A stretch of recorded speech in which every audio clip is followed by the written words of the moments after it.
Hey there, Sagittarius. It is April, the Organic Alchemist, and I am here with your full moon manifestation and abundance reading for February 2019. This reading will cover February's full moon through March's new moon for 2019. If you happen to come across this video at a later date and still feel guided to watch it, know that there is probably some information from this previous time period in here that is going to be relevant to whatever it is that you are working through in the moment. So that said, guys, if you like what you see, if it resonates, please give me a thumbs up. If you want to see more, please hit that subscribe button. And as always, I definitely appreciate your comments. The more I know about what you're enjoying and what resonates with you, the more of that I can provide. So let's get into it for our Sages. So Sag, that is going to be the overarching theme or energy that is going on for you with the manifestation that you are working on. And we are going to get the direction, the guidance, what you need to know, where you are on the map with this. Where is our Sag on the map, Spirit? Where are Sagittarius is on the map with this manifestation?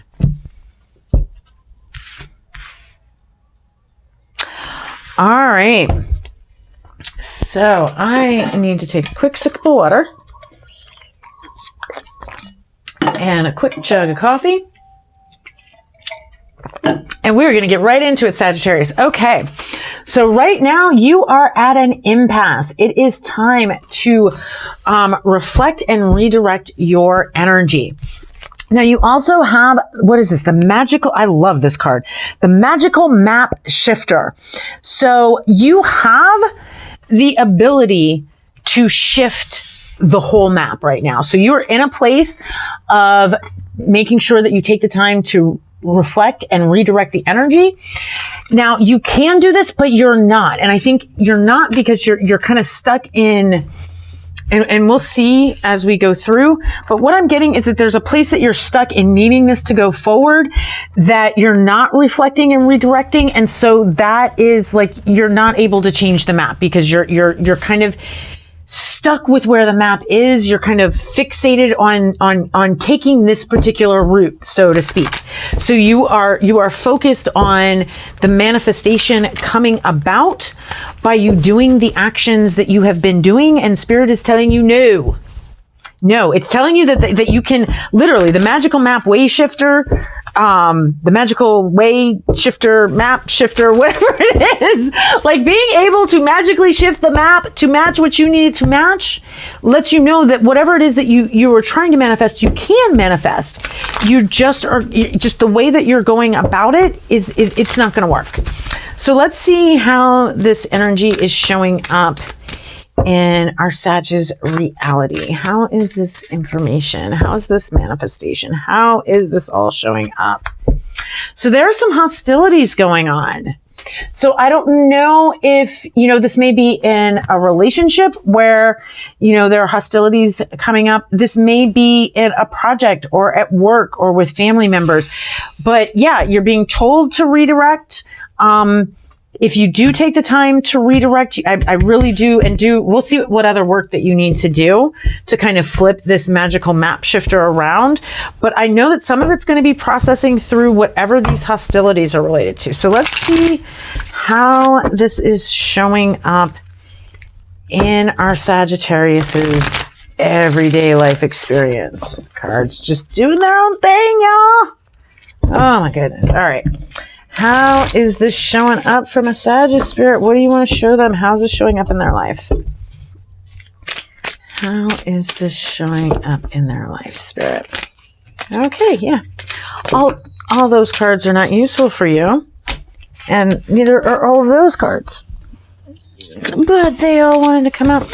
So I kind of saw the Queen of Cups reverse, which lets me know that this probably has you in a space where you're either feeling emotionally imbalanced or vulnerable, or you're just kind of locking down on your emotions. It also lets me know that you may not be listening to your intuition right now, but we're going to see what shows up here. But I clearly saw her. All right, guys. So there was some sort of kind of passionate new beginning that did not get off the ground for you guys. And it may, and you've kind of made a decision about it. And I think that decision is to move past whatever pain this decision has caused. Now, there is an element of the Ten of Swords reversed, or any 10 card reversed, that while you're still trying to heal from this, you're not quite allowing the ending to take place. So you're trying to heal from it, but you're trying to heal from it in the same environment where the damage took place. And so I don't know that that's really working out for you. All right, Sag, I don't see that, because you're not allowing, you're trying to heal, but you're kind of not allowing the ending to take place. And that may be part of why there is this experience of hostility, because, you know, there are some things like this card, whatever was done to you here, whatever the sense of betrayal was pretty deep. And that's going to be hard to heal without hostilities if you're staying within the same environment, if you're just not allowing there to be, it's like you're trying to heal without allowing the closure. And so so it's like, I mean, because here you've kind of taken the blindfold off, you've made the decision, you want to heal from this. But I do feel like, you know, that's part of what's going on, is that you're trying to heal, but you're not moving out of the environment where the damage took place. And I don't know, we're going to see here whether or not moving on from that, because we have this reflect and redirect your energy, and then this ability to change the map. So I feel like but that you're not taking advantage of that. And I believe that part of that is because you're just not allowing the final closure here. So let's see what affirmation Spirit wants to give you around this.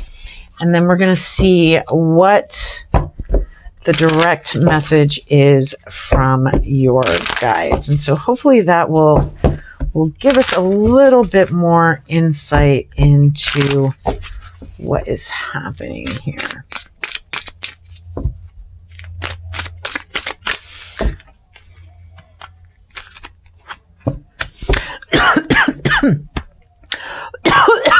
Okay. The fact that card came out with a cough. Yeah. So one is your motivation. So Spirit, as your affirmation for this full moon, is reminding you to keep your motivation. I am motivated, and motivated help me improve my finances. So the universe is letting you know, like your guides are letting you know, like continue to focus on your motivation and improving. And again, I always say with these, it doesn't necessarily have to be finances, improving whatever it is that you are working to improve, and remembering that there are going to be other people around you that are motivated to improve the same thing. Now, this also may be reminding you that if you have people around who are not motivated to make the changes that you need to make, bye-bye, bye-bye, boo. That's what you need to tell them. Bye-bye now. Bye-bye. Like, you know, gotta let them go. And then, what is the message from your guides? Directly from your guides. This is your direct message from your guides. Detox your friendships. Yeah. Whoever did this to you, you're not going to heal that in that environment. You're not going to change your map in that environment. You got to let that bugger go. Or you have to detox them. They have to change. They have to have the motivation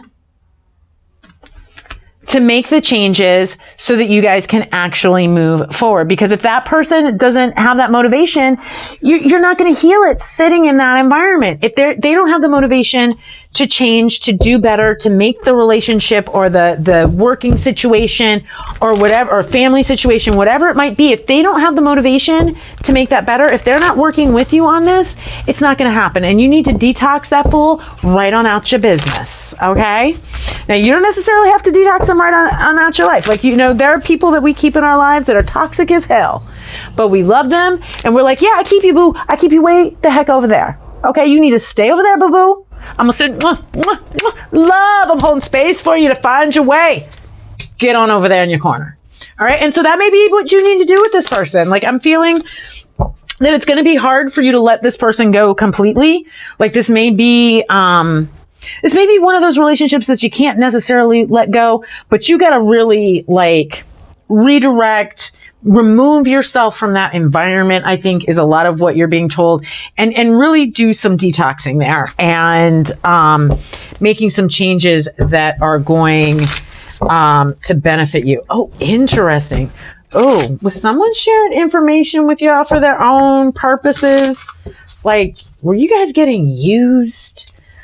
Like, that's what I'm feeling here. And this could be, again, business or otherwise, because you have the networker as your light work, shadow work card. And you guys are working into the light aspect of it, which is in sharing information for the benefit of all, and really understanding like where people are coming from, having actual true empathy, that sort of thing.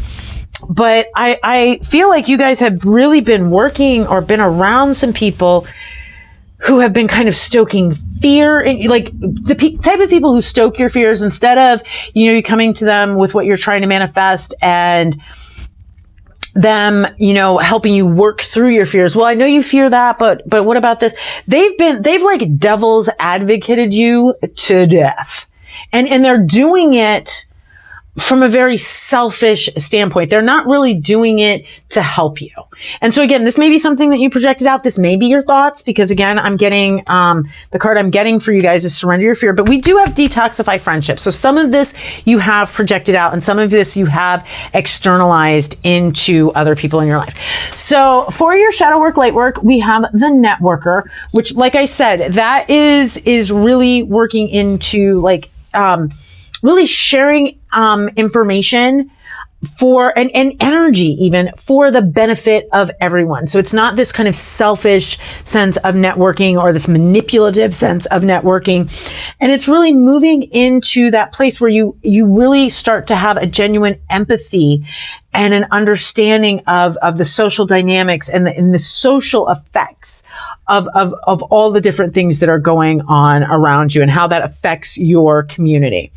So that's kind of what you're working on living into. But I do feel, like I said, I feel like part of what you're dealing with in living into that is, and in this detoxifying of friendships, is really moving away from people who aren't engendering that, who don't live that way, who aren't motivated to do the best and to do the most positive things. And then the other half of the work that you're going to need to do here is surrendering your fear, letting go of those mindsets that tell you that letting go of these people or what's going on here isn't going to be beneficial to you, and really moving into seeing and understanding how, finding these people who are really as motivated as you in living their best life and being the best person that they can be, how that ultimately is incredibly beneficial. And it's going to allow you to kind of close this door and get this closure here that you need. So let's look at Spirit. Show me the outcomes for our Sagittariuses if they do their work. What outcomes can our Saggies expect if they do their work? Oh my gosh. Oh my gosh, Saggies. It's like the perfect home life. That's what you got. I'm sorry, guys. Do my voices annoy you? I have like little voices living in my head. And, yeah, so I apologize if they come out and they freak you out and they're really annoying, but I have always been that way. So that's just what it is. So as for your potential outcomes, one, you have just this ultimate coming together of some more supportive community, family. This can be like your family for real. This can be the family and community that you created. This can be, again, home life, job life, projects that you're working on, relationships. But this is really, doing this work is going to bring you that fulfillment that you're looking for in that area. And part of what's going to happen with that, part of what you're going to be able to learn and understand is how to harvest, how to take what you've worked for that is beneficial and good for you, and literally how to take the good fruit and leave the bad fruit behind without a sense of loss. Knowing that you've kind of done the best you could with it, and you're going to harvest what you can and leave the rest to compost and work towards the next harvest. Now, the last thing I see here is the Magician. Now, in the upright, the Magician here in our After Tarot has literally totally taken control of the elements. So in the traditional deck, he's really starting to work on his as above, so below. And he's really, taking control of the elements. So here in the reverse, again, I feel like if you ever watch me read the After Tarot World card, I feel like this is similar, where this is taking all of those elements and not so much worrying about the as above, so below, but taking those elements and applying to them to the as below, so above. So really taking that magic and doing the things that you need to do on the physical plane to make the mental and emotional work that you need to do to manifest that much easier. So again, this will come down to really, and I love, like, he's got him. He has got the lower plane, this creation of this ideal earthly environment for spiritual work is what I see in this. Whereas upright, I would say, like, no, you're working on bringing all that down. What you're doing is you're literally creating the perfect environment so that you can go in and do that deeper manifestation work to just bring things down, boom, boom, boom, into your physical reality, because your physical reality isn't so far away from what you're trying to manifest. You've actually brought it really close, so the manifestation can happen super quickly. So let's look at your final message from Spirit, Sagittarius. What is the final message you have for Sagittarius? What is the final message for Sagittarius, Spirit? All right. Ooh. So Saggies, a win-win is forecast. So there may be a way, like, in detoxifying this, in doing this work, you may actually create a win-win situation. Now, that win-win situation may not be that you stay in this environment. It may be a situation where you so drastically, in doing this work, you so drastically create this closure and are able to completely modify the environment that you're in so that it supports the path that you're on. Or the shifting of this environment, you leaving this environment, actually ends up being a win-win for everyone involved. Like, the other person is able to go and do some growth, or it just ends up being, whether it's a work situation and they're able to get somebody that works in that type of environment. And so it ends up being a win-win situation for everyone. So I think Spirit wants to let you know that, so that you can kind of really let go of your guilt, do your work, and really move into this Sag. All right, guys. So I really, as always, I so hope that you found benefit, that it resonated, and that this was helpful to you. If it was, please leave me a comment and let me know. I love you guys. I will see you at the next reading. And until then, keep on living your best life. Take care, guys. Bye.